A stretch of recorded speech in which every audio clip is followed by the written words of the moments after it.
Hey there, berries. Welcome to the patch 13.23 support tier list and patch notes, where we go through everything support related in the latest patch. Today's patch that's going to be coming out is going to be a day earlier on a Tuesday. Riot generally release it on a Wednesday, but because of Thanksgiving and stuff like that, this patch is out earlier on Tuesday, the 21st of November.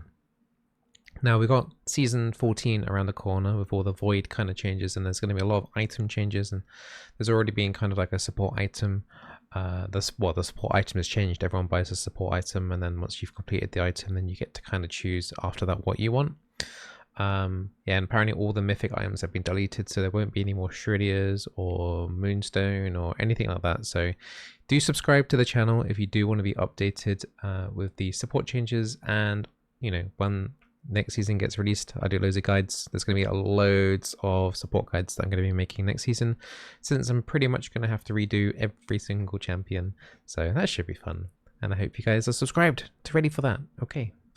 So yeah, this tier list isn't going to be changing a huge amount. As Riot have said here, this patch and the next patch will be quite small. Now there are a couple of gameplay mechanics in this one that you need to be aware of. And also the new TFT set is coming out, if you're excited for that. So there's still a good chunk of patch. I think is there a new arena maybe coming out this patch? I'm not sure. But yeah, anyway, we'll just dig right into it, into the actual support changes itself. So we scroll down a little bit. You can see you got a couple of nerfs there. Nothing actually going on to support. No support changes. Woo! We got a Janna buff, which is much needed after the rework was basically a giga nerf for her, really. And then we got a Valkar's small buff, which is targeted for both mid lane and support.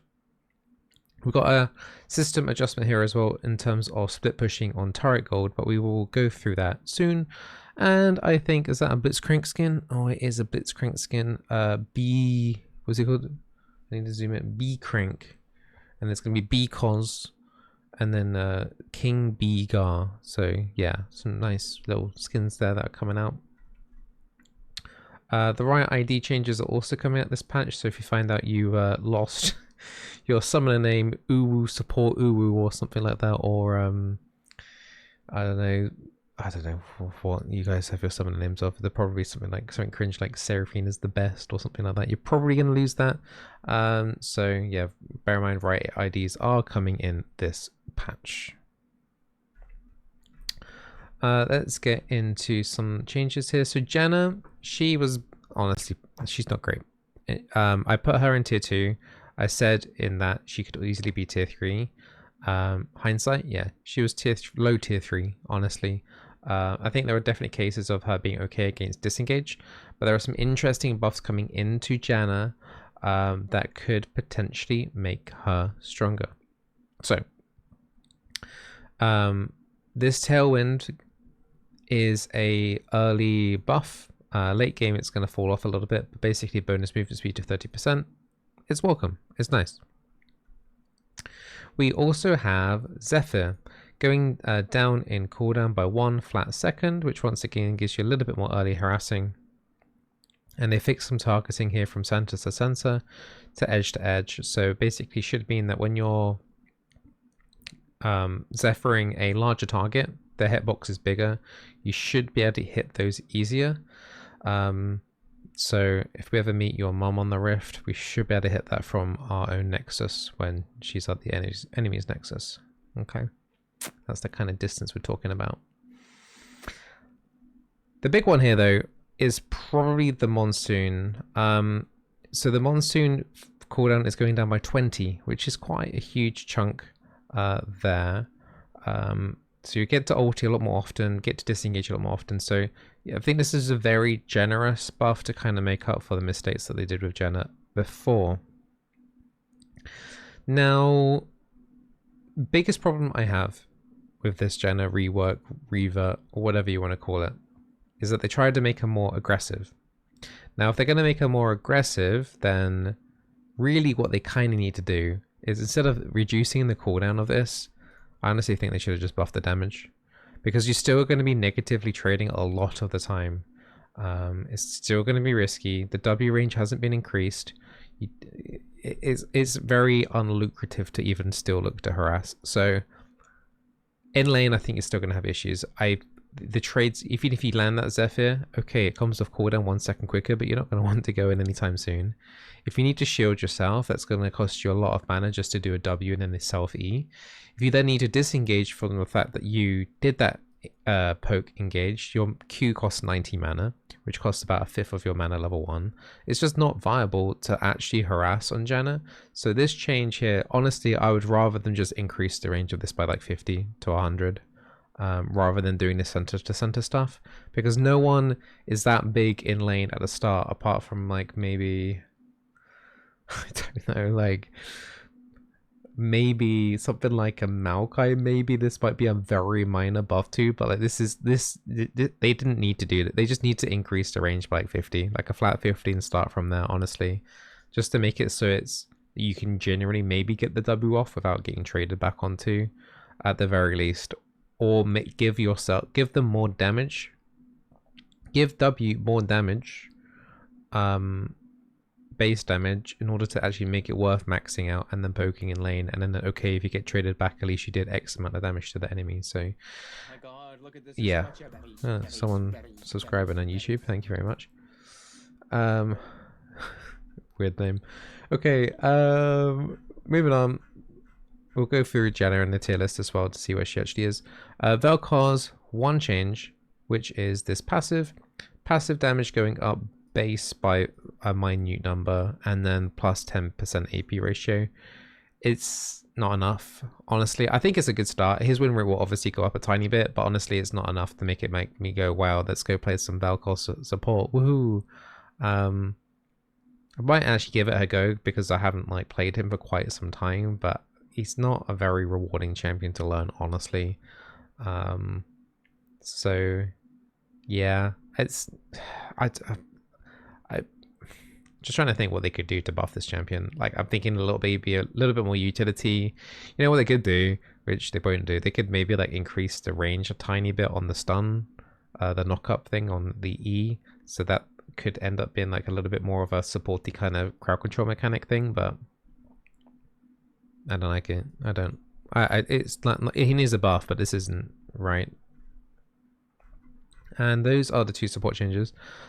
Interesting kind of turret split pushing. So if you were sick of your top laner split pushing all game, I got some great news. They're gonna do it even more now thanks to this change, which I don't like. I honestly don't like. Split pushing is like meh. I would rather have more team fights going on into a game. I don't like the encouragement here of people split pushing. So if you never saw your your top laner in the first 20 minutes, you probably won't see them for the rest of the game now. Hooray! So basically what they've done is the inner turrets, so the tier 2's turrets, they've increased the amount of local gold that they give. So when you're standing next to the turret when it dies, you know, they're going to get 675 gold. Wow. Which is huge. The global gold going down, so everyone else on your team gets less gold. So those people split pushing are going to get more gold. So they're rewarded for split pushing. It's kind of disgusting, actually. But it's by this amount. It's really not right. And then the inhibitor turret as well. The same thing there happening. 50 local gold to 375. Global gold also getting halved. It's mental, really. So yeah, expect more and more top laners now just to not ignore the team. Just take teleport. Start split pushing, expecting like the Cyan inting Cyan strat now to be like actually pretty good now, I think, with this change. And once they've taken down tier 2 top turret, they're gonna ask for bot. So then yeah, it's just they're just gonna try and solo the game by just taking turrets and getting giga strong from that with the you know, split pushing items. And yeah, I don't know, it's very anti-team and I don't like it. I think this is a terrible change personally, but we'll see how it goes. So I'm not looking forward to that at all. Other than that, wait, what are these ping changes? I didn't see this. Dearest Carthus, are you here? Any allied scoreboard item, ultimate or summoner spell cooldown ping is sent to the team if the item or ability is in the last 50% of its cooldown. Oh my god, right, dude. Like, okay, I get toxicity. I hate toxicity in League. This is so pathetic. I'm sorry. I get what they're trying to do. They're trying to make it sound like, oh, like, you know, if someone's got their flash up, if you spam ping their flash, right, it's not then the person that you're spam pinging isn't going to see that unless their flash is already on cooldown. From what I can see, like by 50%. This is absurd kind of like secret rules to pinging, man. I don't know what they're doing. This is like, all they need to do is put a ping cooldown, like saying you can only ping like the same thing like twice maximum, and then it's got like a 30-second cooldown or something. You might as well just go down the Hearthstone route at this point and just say, like, you know, have the 6 pre-made chat options and go, greetings, well met, and good game. And like it's just like, just go down that route if you're that worried about toxicity in your game. I mean, I don't know, like, yeah, okay, whatever. I'm not even gonna go down that rabbit hole, but yeah, the dearest Carthus thing is coming back now, isn't it? All right, so we'll have a look at the actual tier list itself. Starting at the bottom, you probably already saw what's already at the top. Not a huge amount of changes going in overall. Tier 4, Tier 5 exactly the same as you're used to them. I think Seraphine's still pretty bad. Yumi's actually okay-ish at like Giga Height ELO, but apart from that, it's not really worth it. Tier 3, I put down a Janna. I think the one thing that might save her from being Tier 3 into Tier 2 is like the ulti cooldown, but she's still going to have terrible time tradings and stuff like that. So in very, very kind of like niche situations, she can be okay. If you're looking for like a lot of disengage, can be okay still and viable. Like all the tier 3 champions, like viable. It's just you're going to win more if you play the other champions. So yeah, Janna's in a rough spot. Nami's in a rough spot at the moment. New season kind of looks interesting for Nami though. Mileo's doing good, and like Diamond Plus, I got a pretty good win rate on him, but like in lower elos, it's not really feasible because of the 80 carries you're probably going to get. Moving up to tier 2, usual suspects there. Brand is still doing okay. Tarek, Rakan, Lux, Thresh, Bard, and Senna. All of them are fine to play. Going into next season, I can't tell yet what we're going to be expecting in terms of like what's worth learning now at this point, because in a month and a half, this whole tier list could be upside down. It's really difficult to say right now what champions that you should be maybe investing in learning. But I think, you know, if we look at some of the tier 1 picks here, I think generally you're probably going to be pretty okay with those tier 1 picks at least. I think Zyra has been like, it doesn't look like Zyra is going to get nerfed until the end of the year. So like this Zyra, the fact that Zyra has been as strong as she has been for such a long time is absurd to me. If there was a tier 1 plus, like she would be top, like top. Zyra's top pick for unranked to high emerald where I place these champions. But yeah, Zyra is like top right now. Sona is really good as long as you play like a bit more passive and stop buying tier. You've got Soraka's also really good enchanter right now. Blitzcank's are pretty much a noob stomper. He gets banned a lot in the lower ranks for sure. Zerath's a really good poke mage right now. Probably the best poke mage. Okay, Zyra is like number 1. Okay, second best poke mage. But he does snowball harder than Zyra if you're able to acquire those kills. It's just a little bit harder to acquire those kills compared to the Zyra.